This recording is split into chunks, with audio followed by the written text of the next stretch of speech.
Alhamdulillahirabbil alamin wa bihi nasta'inu ala umurid dunya waddin wassalatu wassalamu ala asyrafil anbiya'i wal mursalin asyhadu an la ilaha illallah wahdahu la syarikalah wa asyhadu anna muhammadan abduhu wa rasuluh amma ba'du. Alhamdulillah kita bisa bertemu kembali di perkuliahan ilmu akhlak. Insyaallah di pertemuan ini kita akan membahas tentang baik dan buruk. Baik dan buruk ini adalah sesuatu yang dianggap penting oleh manusia, bahkan disadari ataupun tidak disadari.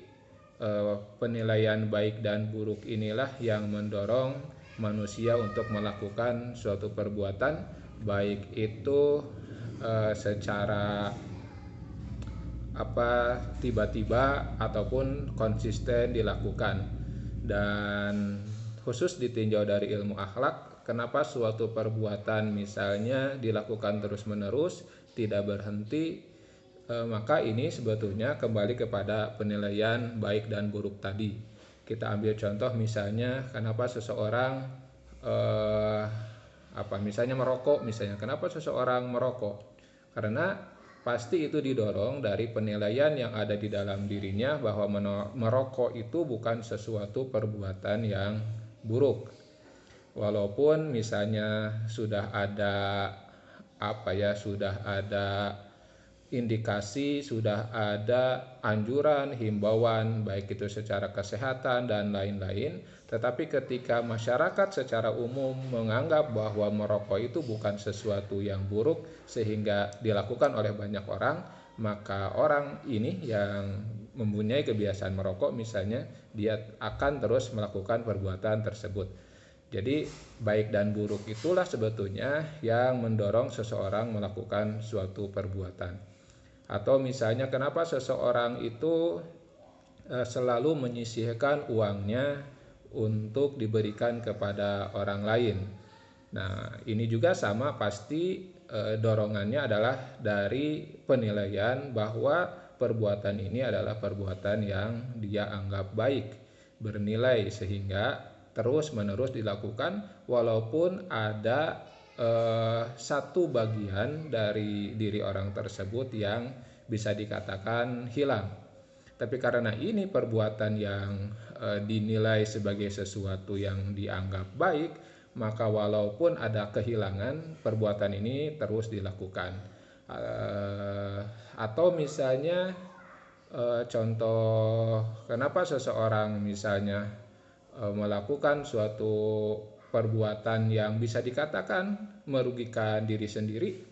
Misalnya kita melihat di kalangan-kalangan tertentu, misalnya ada ini kita tidak sematkan kepada agama atau agama tertentu ya, sebab di semua agama ada. Misalnya dulu di Kristen, kemudian di Jepang, di Hindu, dan di Islam juga ada misalnya perbuatan membunuh orang lain yang dilakukan oleh orang-orang tertentu dengan alasan agama. Maka hal ini kenapa dinilai atau dilakukan, pasti karena dorongannya penilaian orang ini terhadap perbuatan tersebut adalah perbuatan yang baik gitu. Misalnya di Myanmar, kenapa ada usaha untuk misalnya genosida beberapa tahun yang lalu terhadap etnis Rohingya misalnya, maka ini tentu karena ada penilaian bahwa hal tersebut baik dilakukan. Begitu juga peperangan atau perbentrokan di Irlandia atau di Britania dahulu antara Katolik dan Protestan, ini juga tentu karena menganggap bahwa perbuatan yang dipilihnya adalah perbuatan yang baik. Begitu juga di Jepang ada bunuh diri massal dahulu. Nah, ini karena pandangan bahwa perbuatan tersebut secara keyakinan agamanya adalah suatu perbuatan yang baik.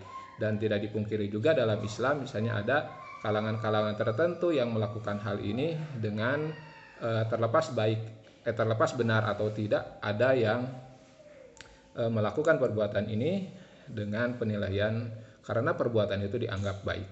Jadi secara umum sebetulnya akhlak atau perbuatan yang dilakukan oleh manusia itu bersumber dari penilaian baik dan buruk ini. Maka insya Allah di hari ini kita akan membahas tentang kebaikan dan keburukan itu. Secara umum kata baik itu secara lugas artinya adalah sesuatu yang patut dan berguna. Jadi sesuatu yang dianggap pantas, patut dan berguna itu diberi diberi predikat suatu yang baik.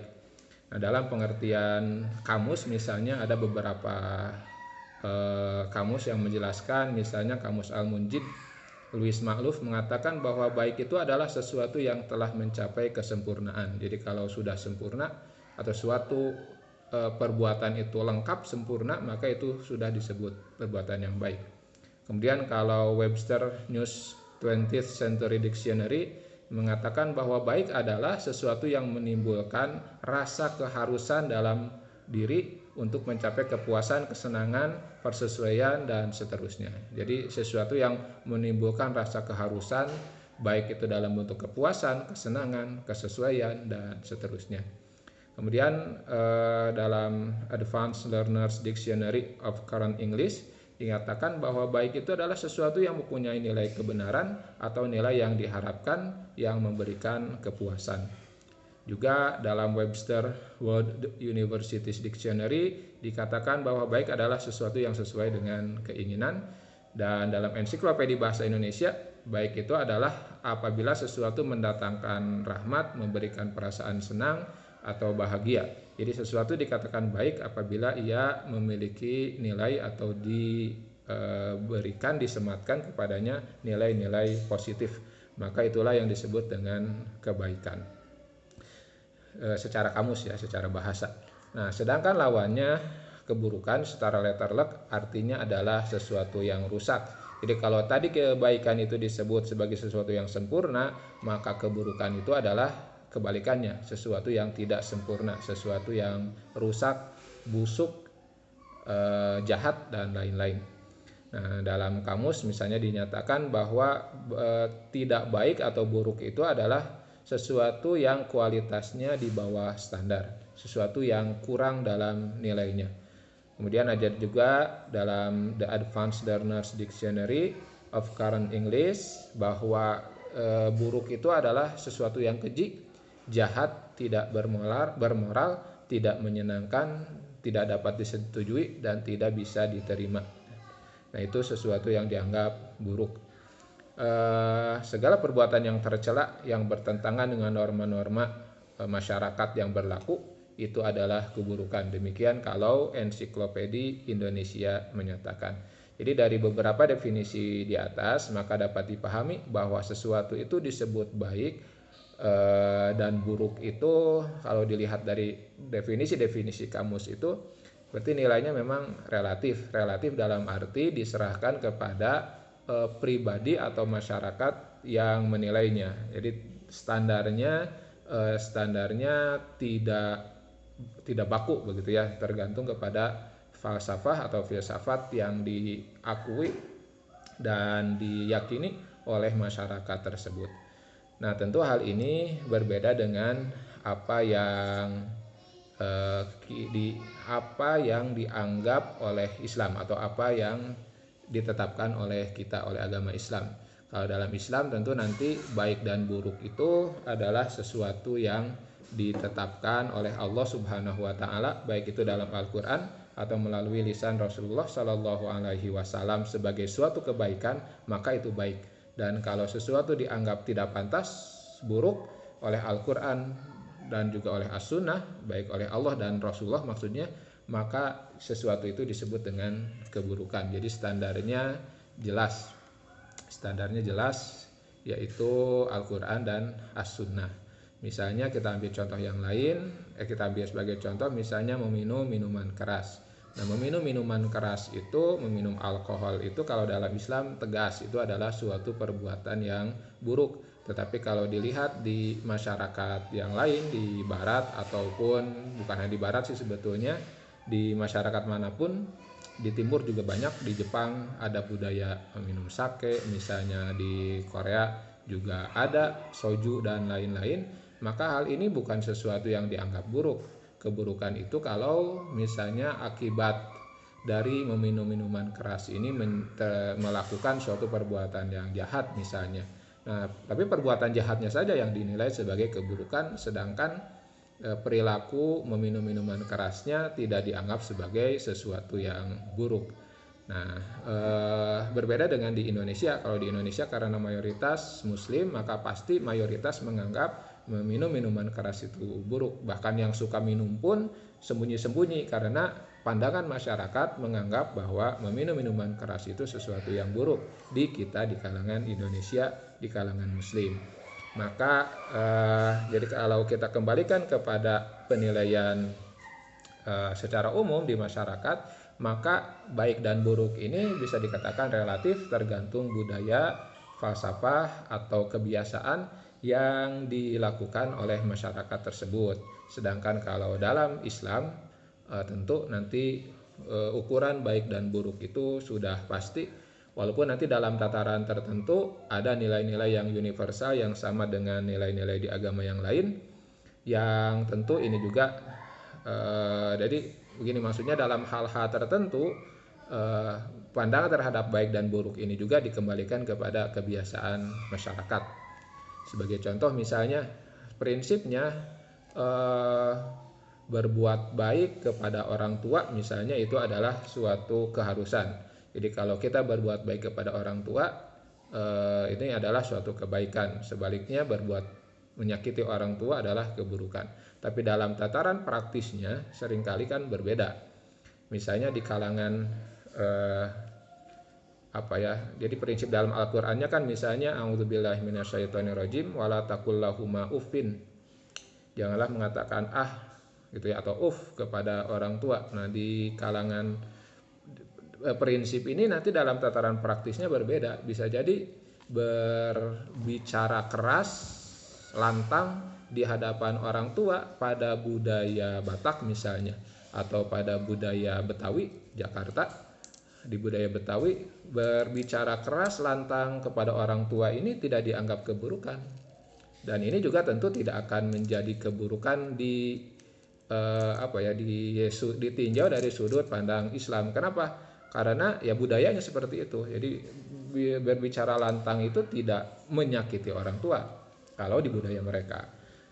Jadi nanti yang disebut berbuat baik dan yang disebut dengan melakukan atau perbuatan menyakiti orang tua itu pada akhirnya ada standar-standar yang berbeda di setiap masyarakat. Tapi di dalam Al-Quran yang prinsipnya adalah tidak boleh menyakiti baik secara lisan apalagi lebih dari itu. Nah, adapun dalam tataran praktis maka ini akan berbeda di setiap budaya. Jadi dalam Islam prinsipnya sangat jelas dalam prinsip, tapi dalam praktis nanti bisa jadi berbeda-beda di wilayah-wilayah tertentu, di budaya-budaya tertentu. Makanya ada kaidah dalam usul fikih misalnya al-adatu muhakkamatun. Adat itu menjadi hukum. Maksudnya bukan adat jadi dijadikan hukum yang standar sama dengan hukum Al-Qur'an dan As-Sunnah, tapi yang dimaksud adalah dalam tataran praktisnya seringkali adat itu menjadi berbeda gitu ya, menjadi penjelas, menjadi sesuatu yang berbeda dalam prakteknya ketika mengamalkan perintah ataupun larangan di dalam Al-Quran dan Al-Hadis.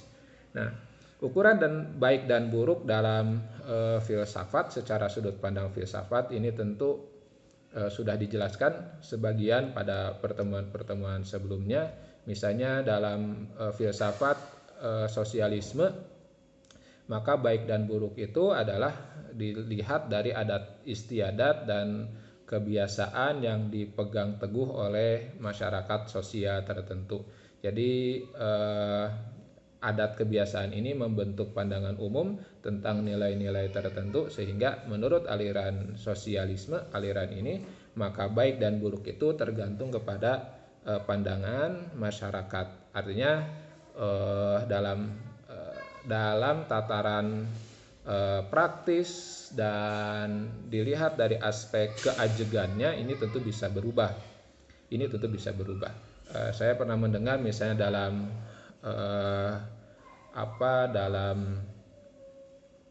ceramah itu kalau tidak salah, atau dialog di Korea, di Muslim Korea. Di sana dinyatakan katanya bahwa dulu itu memakan daging babi itu adalah sesuatu yang buruk.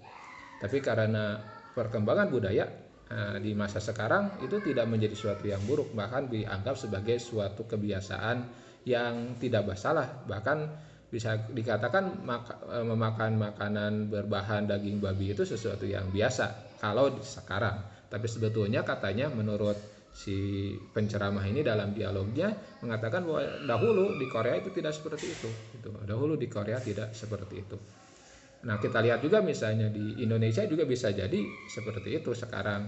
Sekarang ada indikasi misalnya melalui artis-artis atau atau influencer, atau bisa katakan buzzer, yang dalam channel-channel YouTube-nya atau video-video yang dibuatnya, ketika dialog wawancara itu jadi ada kesengajaan untuk menguji tamu itu meminum minuman keras gitu ya. Ya sebut saja komedian atau stand up komedian Uus gitu ya, dia punya channel dan setiap dalam mengundang tamunya itu pasti ada minuman keras yang nanti diminum.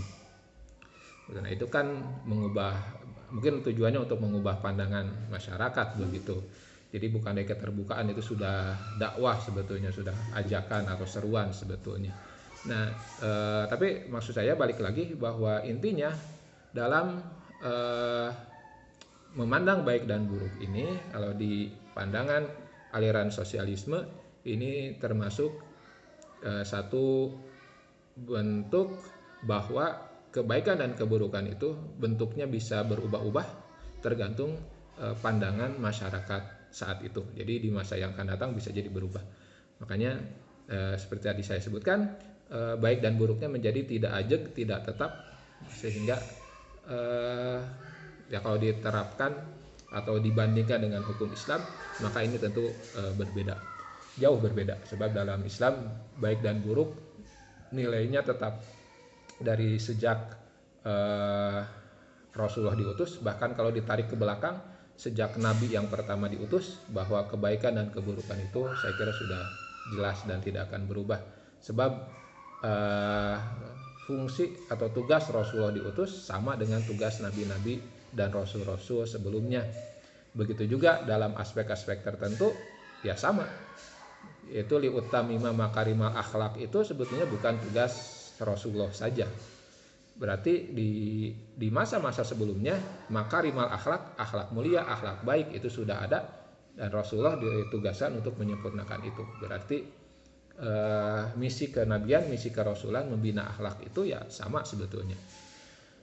Artinya sejak awal diturunkan Islam, Allah Subhanahu wa taala sejak awal mengutus nabi memiliki misi dakwah yang sama. Yang beda itu syir'atan dan minhajanya.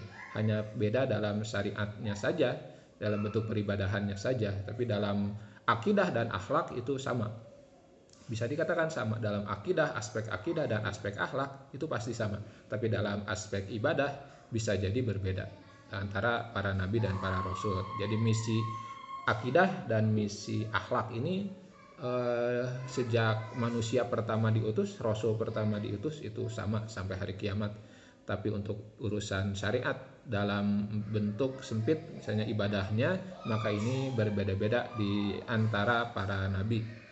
Ya, dahulu misalnya saum di zaman umat-umat sebelum Rasulullah beda dengan saum yang dilaksanakan di umat Islam sekarang di masa kerasulan Rasulullah Shallallahu Alaihi Wasallam. Baik, kembali lagi, kemudian ada yang disebut dengan aliran hedonisme. Nah, aliran ini sudah dijelaskan sebelumnya bahwa aliran ini memandang bahwa sesuatu itu baik atau buruk apabila memberikan kenikmatan atau kelezatan. Artinya ukurannya juga nanti akan berbeda-beda, baik itu dalam menilai kelezatan, apakah kelezatannya ini untuk diri atau kelezatannya ini untuk masyarakat secara umum, tentu ini akan berbeda, sehingga nanti dampaknya terhadap akhlak juga pasti akan berbeda. Sebab ukuran kebahagiaan setiap orang berbeda, ukuran kelezatan setiap orang berbeda, termasuk nanti ukuran kemampuan berfilsafatnya juga akan berbeda, sehingga baik dan buruk itu akan berbeda juga. Selanjutnya misalnya dalam aliran vitalisme, aliran vitalisme juga akan seperti itu, akan berbeda. Kenapa? Karena yang baik itu adalah yang bisa menaklukkan, maka sifat keberanian, sifat tidak mengalah itu adalah sesuatu yang baik dalam vitalisme. Nah, berbeda kan dengan aliran-aliran yang misalnya yang tadi hedonisme untuk universalitas idealis university hedonism misalnya dalam atau utilitarianisme. Nah, maka kalau dibandingkan dengan vitalisme ya pasti akan berbeda. Sebab kalau vitalisme menganggap mengalah untuk orang lain, mengalah untuk kebaikan bersama itu bukan sesuatu yang baik. Tapi kalau dalam utilitarianisme, mengalah untuk kepentingan bersama yang lebih besar, untuk memberikan kelezatan, kebahagiaan kepada orang yang lebih banyak, maka ini bernilai baik. Nah, bernilai baik, berbeda dengan yang tadi. Dan lain-lain, saya kira tidak perlu dirinci lagi, sebab sudah sangat jelas di pertemuan-pertemuan sebelumnya juga bahwa baik dan buruk di sudut pandang filsafat itu akan berbeda tergantung tokoh yang berpikirnya, tokoh filosofnya, juga tergantung produk filosofnya. Ya, produk filosofnya seperti tadi, produk pemikirannya seperti apa, maka pandangan terhadap baik dan buruk pun akan berbeda. Dalam materialisme, sesuatu yang sifatnya ide, sesuatu yang sifatnya abstrak, gitu ya, pemikiran yang abstrak, maka itu tidak bernilai baik. Sedangkan yang jelas, yang konkret, materinya terukur, maka ini akan menjadi sesuatu yang dianggap baik. Nah, itu yang pertama dilihat dari sudut pandang filsafat, maka kebaikan dan keburukan ini ukurannya tidak jelas.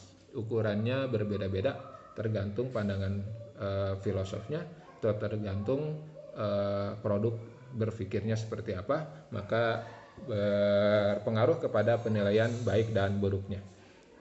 Sedangkan kalau di dalam Islam, maka yang disebut dengan baik dan buruk itu sesuatu yang sangat jelas, yaitu apa yang disebutkan, diperintahkan oleh Allah Subhanahu wa Ta'ala dalam Al-Quran dan Al-Hadis itu adalah sesuatu yang baik, dan apa yang dilarang, dicegah dalam Al-Quran dan Al-Hadis, maka itu adalah sesuatu yang buruk. Tapi tentu kita juga perlu merujuk, kita perlu meneliti. Ternyata di dalam Al-Quran dan Al-Hadis, baik dan buruk itu Allah Subhanahu wa Ta'ala dan Rasulullah nyatakan dengan istilah yang berbeda-beda. Kadang-kadang ada yang disebut, bukan kadang-kadang, ada yang disebut al-hasanah, ada yang disebut at-thayyibah, ada yang disebut al-khair, ada yang disebut al-bir. Nah, itu semuanya memiliki makna dalam bahasa Indonesia bisa jadi dianggap sama, diterjemahkan yaitu sesuatu yang baik. Tetapi tentu penggunaan kalimat yang berbeda ini akan merujuk kepada jenis perbuatan atau terhadap objek yang berbeda. Jadi sifat yang berbeda ini menunjukkan zat yang berbeda. Jadi kalau disebut hasanah misalnya, maka sama tidak dengan thayyibah. Nah, ini tentu pembedaan yang Allah lakukan dalam Al-Quran dan Al-Hadis ketika menjelaskan sesuatu, maka ini akan memiliki dampak, makna, dan pengaruh yang berbeda. Itu ya, pengaruh yang berbeda. Misalnya al-hasanah. Nah, apa itu al-hasanah? Al-hasanah itu adalah, kalau kita melihat kepada pendapat Ar-Raghib Al-Asfahani dalam Al-Mufradat fi Gharibil Quran, beliau mengatakan bahwa al-hasanah itu adalah sesuatu yang disukai dan dipandang baik, baik itu oleh akal, oleh hawa nafsu, ataupun oleh perasaan atau panca indera. Jadi baik, al-hasanah itu baik yang ukurannya adalah akal, hawa nafsu, dan panca indera. Jadi oleh akal dianggap baik, oleh hawa nafsu dianggap baik, oleh panca indera tubuh kita secara material itu dianggap baik, maka itulah yang disebut dengan al-hasanah. Jadi al-hasanah itu merujuk kepada materi-materi atau objek-objek yang baik ketika dilihat dari sudut pandang akal, hawa nafsu, dan panca indera. Makanya Allah Subhanahu wa taala menyebutkan bahwa di antara doa yang dilakukan oleh manusia itu adalah hasanah. Rabbana atina fid dunya hasanah. Kenapa hasanah itu ya sesuatu yang baik menurut manusia, baik itu secara akalnya, hawa nafsunya, ataupun panca inderanya.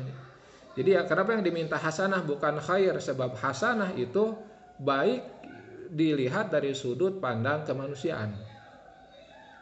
Baik dilihat dari sudut pandang kemanusiaan. Nanti akan berbeda dengan khair. Khair itu adalah baik dilihat dari sudut pandang agama. Jadi khair itu sesuatu yang baik menurut agama. Misalnya Allah Subhanahu wa taala menyatakan wa asa an tuhibbu syai'an wa huwa khair wa asa an takrahu syai'an wa huwa khairul lakum. Bisa jadi engkau membenci sesuatu wa huwa khairul lakum, padahal dia itu khair untuk kalian. Nah, baik di sini pakai khair karena bisa jadi secara sudut pandang manusia ini bukan sesuatu yang baik asalnya. Contohnya apa? Contohnya perang. Perang itu seringkali di dalam Al-Quran disebut dengan khair. Kenapa disebut khair? Karena secara kemanusiaan perang itu sesuatu yang tidak disukai, sesuatu yang dibenci. Tetapi oleh Allah dinyatakan bisa jadi dalam kondisi-kondisi tertentu perang itu menjadi sesuatu yang baik. Nah, baik di sini menggunakan kata khair karena ukurannya adalah ukuran agama, ukuran ketetapan Allah Subhanahu wa taala. Jadi tidak hasanah secara pandangan manusia, tetapi secara pandangan Allah Subhanahu wa taala ini adalah sesuatu yang khair, sesuatu yang baik.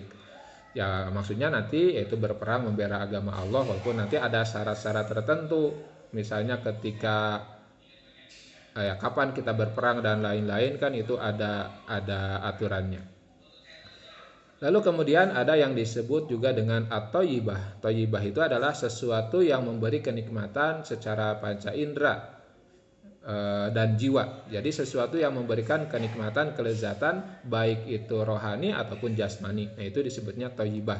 Makanya thayyibah ini sering digunakan untuk makanan, sering juga digunakan untuk dalam Al-Quran, misalnya kulu min thayyibati ma razaqnakum, makanlah dari yang baik-baik apa yang kami rizkikan kepadamu. Nah, jadi thayyibah ini karena penggunaannya seperti itu, maka maknanya thayyibah itu adalah baik dilihat dari sudut pandang kenikmatan dan panca indera. Begitu juga misalnya ketika menyebutkan pasangan suami atau istri, Allah juga menggunakan kata thayyib ini. At-thayyibuna lit-thayyibat wat-thayyibat lit-thayyibun. Laki-laki yang baik itu untuk perempuan yang baik, perempuan yang baik itu untuk laki-laki yang baik. Ini berarti sesuatu yang akan memberikan kenikmatan, kelezatan baik secara jasmaniah ataupun rohaniah. Begitu juga pakaian, rumah, dan lain-lain. Allah Subhanahu wa taala menggunakan kata thayyibah. Nah, tapi dalam sisi yang lain, kata thayyibah ini juga memiliki makna suci. Jadi baik dalam arti terlepas dari sifat yang buruk. Nah, itu makna thayyib. Nah, tentu kalau hanya mengukur dengan kata thayyib kan nanti akan berbeda-beda. Akan berbeda-beda setiap budaya. Makanya Allah Subhanahu wa taala membuat lafaz khair atau menyebut lafaz khair untuk menjadi ukuran yang finalnya gitu ya, ukuran yang finalnya bahwa baik dan buruk itu tentu yang paling hebat adalah al khair, sebab seringkali yang tadi disebut hasanah seperti kebahagiaan, kenikmatan, kelezatan baik itu suami, istri, turunan, harta dan lain-lain itu dalam ayat-ayat yang lain bisa jadi dikatakan adalah ujian, bisa juga dikatakan sebagai suatu bentuk hinaan. Karena pada akhirnya ukuran final dari kebaikan adalah kata khair. Jadi selama tidak bertentangan dengan khair, kata-kata baik yang lain itu adalah baik begitu. Lalu dalam ungkapan yang lain juga Allah misalnya menyebutkan kata mahmudah. mahmudah. Nah, mahmudah ini kalau diartikan kan sesuatu yang terpuji, sesuatu yang terpuji. Jadi mahmudah diartikan baik ini lebih kepada pandangan manusia. Dia terpuji gitu ya. Dia terpuji oleh pandangan manusia. Lalu yang terakhir ada yang disebut dengan lafaz albirru. Albirru laisal birro antuwallu wujuhakum kibalal masyriq wal maghrib. Misalnya dalam Al-Qur'an Allah mengatakan laisal birru, tidaklah termasuk albirru kebaikan, antuwallu wujuhakum, kalian menghadapkan wajah, kibalal masyriqi wal maghrib, mau ke barat atau ke timur. Jadi albirru ini maknanya lebih mendalam lagi. Maknanya lebih mendalam lagi. Jadi kita menghadap sholat, misalnya kalau kita lihat ayat yang tadi, mau sholat menghadap ke barat ataupun menghadap ke arah timur, karena dulu kan di zaman Rasulullah terjadi gitu ya, kiblat itu pernah ke arah Masjidil Aqsa, juga pernah mengarah ke Masjidil Haram, ke Ka'bah. Nah, kata Allah memang itu sholat adalah ibadah, tapi hakikat inti dari ibadah itu adalah laisal biru, bukan menghadapnya. Nah, bukan hanya menghadapnya, tetapi lebih mendalam lagi adalah sesuatu yang bersifat ruhaniyah, sesuatu yang ada di dalam jiwa, sesuatu yang terkait dengan keimanan, ketakwaan, rasa takut kepada Allah Subhanahu wa taala. Itu yang disebut dengan kebaikan, yang dari rasa takut inilah akan lahir akhlak-akhlak yang baik. Artinya bisa jadi di kalangan sekarang pun banyak orang yang dalam tanda kutip dia selalu berbuat baik, dia suka sholat, dia suka saum, dia suka berbagi, tetapi dalam pandangan Allah misalnya bisa jadi itu bukan termasuk albirru, puncak kesempurnaan kebaikan, puncak kebaikan. Nah, kenapa bisa jadi? Karena niatnya salah, bisa jadi ada dalam prakteknya disisipi oleh ketidakikhlasan dan lain-lain. Maka albirru adalah kebaikan yang sudah sempurna, kebaikan yang sudah sempurna. Makanya dalam hadis Rasulullah Shallallahu Alaihi Wasallam menjelaskan bahwa albirru husnul khuluq, bahwa albirru itu biru dalam makna baik di sini, atau baik yang menggunakan kata albirru, Rasul menegaskan itu adalah husnul khuluq, akhlak yang baik, akhlak yang indah. Jadi albirru itu maknanya lebih mendalam. Jadi dari sini kita bisa menyimpulkan sebetulnya kebaikan-kebaikan yang dipandang baik oleh masyarakat ataupun secara pribadi oleh kita itu diakui juga oleh Allah, diakui juga oleh Islam. Makanya ada kata hasanah, makanya ada kata thayyibah. Karena itu merujuk kepada suatu perbuatan-perbuatan yang bernilai baik atau objek-objek yang baik. Seperti kita menikah, punya istri, punya harta, punya rumah, punya kendaraan, itu adalah baik. Tapi apakah itu sudah sempurna kebaikannya? Maka Allah Subhanahu wa taala membuat ukuran-ukuran yang lebih tinggi dan lebih mendalam. Misalnya itu baik tapi bisa jadi keburukan. Makanya Allah tegaskan ini nih yang khair, yang ini. Ada yang disebut dengan khair. Kemudian Allah juga menyebutkan ini nih albirru, yang albirru.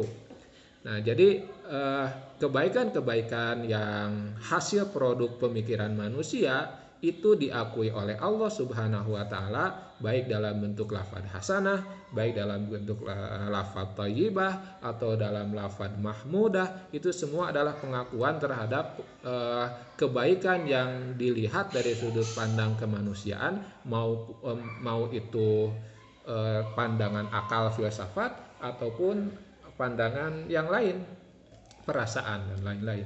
Tapi Allah Subhanahu wa taala membuat mekanisme, membuat istilah yang lain untuk menjadi acuan baik dan buruk. Misalnya dengan kata al-khair dan dengan kata al-birru. Itu adalah kebaikan. Jadi dalam Islam kebaikan dan keburukan itu sifatnya tegas, apa yang disebut oleh Allah dalam Al-Quran dan hadis, tetapi luas, tegas tapi luas. Jadi mencakup semua jenis kebaikan yang dipandang oleh manusia, itu dipandang baik oleh Islam, selama tidak bertentangan dengan prinsip-prinsip yang Allah tegaskan dalam lafaz-lafaz al-khair, al-bir, dan lain-lain. Jadi kalau kita membandingkan tentu yang mana yang lebih baik, maka pasti yang Allah Subhanahu wa taala tegaskan dalam Al-Qur'an dan As-Sunnah itu adalah sesuatu kebaikan yang sempurna, sembari Allah Subhanahu wa taala juga mengakui kebaikan-kebaikan yang dilakukan oleh manusia, yang ditetapkan oleh manusia berdasarkan hasil pemikirannya. Begitu juga dalam aspek yang disebut dengan keburukan, maka disederhanakan saja. Sesuatu yang bertentangan dengan kebaikan yang sudah ditetapkan itu adalah keburukan. Dan bisa jadi nanti ini juga kembali kepada standar pemikiran manusia. Walaupun tetap sekali lagi prinsip-prinsipnya sudah Allah tetapkan dalam Al-Quran. Makanya sebagai penutup, di antara lafad baik dan buruk yang secara tegas Allah sebutkan berulang-ulang dalam Al-Quran dan diperintahkan kepada kita adalah al-ma'ruf dan al-munkar. Amar ma'ruf, nahyil munkar. Kita diperintahkan untuk memerintah yang baik, yang mana baik kebaikan-kebaikan yang dikenal oleh manusia, dan kita diperintah untuk mencegah yang munkar. Yang munkar ya kebaikan-kebaikan yang dicegah oleh manusia baik secara jasmaniah ataupun secara pemikiran. Nah, ma'ruf dan munkar ini pun adalah kebaikan-kebaikan yang kenapa ma'ruf? Karena ma'ruf itu kebaikan yang dikenal manusia, artinya apalagi gitu ya, apalagi yang ma'ruf saja diperintah ya. Kebaikan-kebaikan yang dikenal manusia kita wajib memerintahkannya, lebih dari itu kebaikan yang dari Allah tentu itu juga harus disampaikan. Sedangkan kenapa munkar itu diperintahkan untuk dilarang? Karena munkar itu adalah keburukan yang dikenal manusia, apalagi gitu ya. Jadi yang munkar, keburukan yang dikenal manusia saja kita diperintah untuk menyerukannya, maka tentu nanti keburukan-keburukan yang khusus yang Allah tetapkan dalam Al-Quran itu juga menjadi sesuatu yang baik untuk ditunjukkan atau dilaksanakan oleh kita dalam kehidupan. Mudah-mudahan menambah pemahaman. Untuk lebih rincinya silakan Anda baca-baca lagi sumber-sumber yang lain. Insya Allah kita bertemu lagi di pertemuan selanjutnya. Aqulu qauli hadza wa astaghfirullah li wa lakum. Wassalamualaikum warahmatullahi wabarakatuh.